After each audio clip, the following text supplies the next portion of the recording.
Welcome to the Wakefield Doctrine, the theory of Clarks, Scotts, and Rogers. I'm doing a video, finish the sentence Friday today because it's September 19th. Big shout out, of course, to our hostini, that would be Janine, Kate, Stephanie, and the inimitable Christy.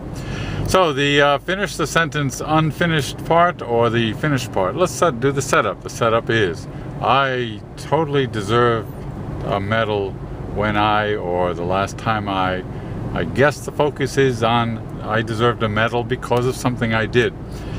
As readers and listeners will know, I am a self-professed Clark, and I'll bet you most Clarks out there will not be able to answer that literally.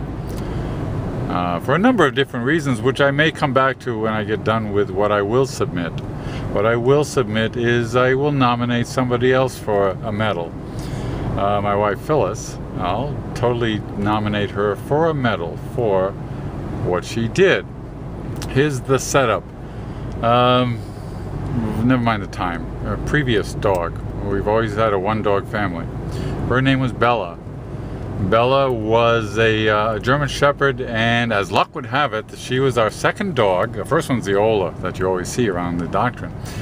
But the thing with Bella was that Phyllis, my wife, who never had dogs growing up, got to be the alpha. And for dog lovers out there, you guys know that means everything.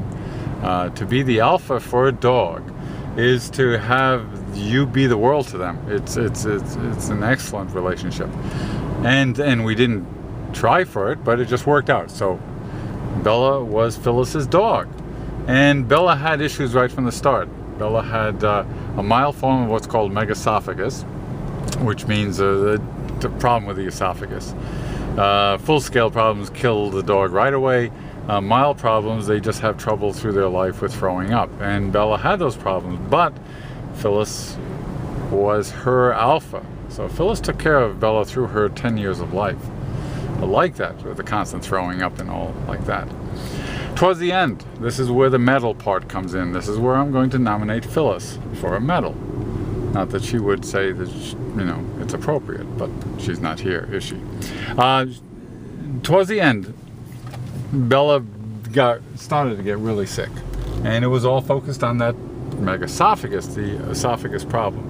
We took her to Tufts, has a great veterinary hospital in Massachusetts, and they looked at, because she lost a lot of weight, she was just not doing well, and they said no, the kindly thing to do, the easy thing to do, the short path is euthanize.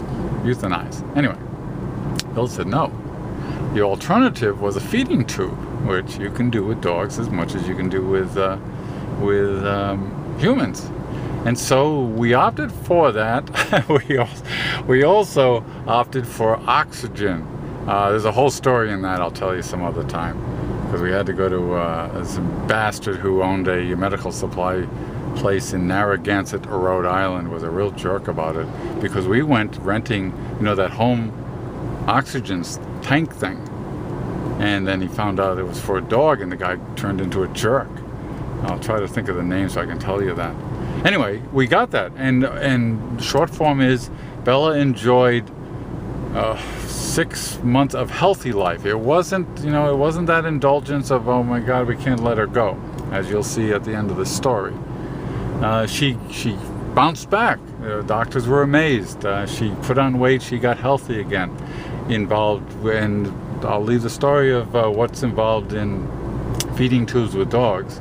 Long, arduous process that Phyllis did, of course, and she did gladly because she was the alpha to Bella, and I was around to help as such as I could. The time did come. The time did come when it was time, and it was one of those things that the decision was made. Now here's where the medal part comes in. It was Phyllis. Luckily, we have a vet who would make a house call. So we both agreed, it's time that we have to do this thing.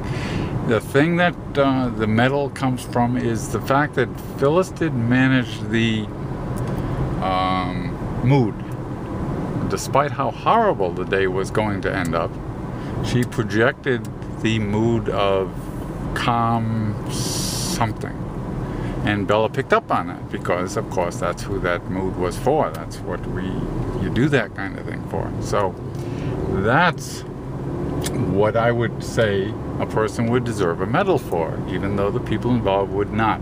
That Phyllis could do the final thing that is required in a relationship with a dog while maintaining the emotional content, as we would say, that allowed it to go as perfectly as it could. So that's my contribution to Finish the Sentence Friday. I gotta remember those bastards' names in Narragansett, but that doesn't change the story. So that's it. I will hang up now. And oh, I was going to tell you something. I forgot all about what I started to say. So this is my Finish the Sentence Friday from the Wakefield Doctrine. Bye.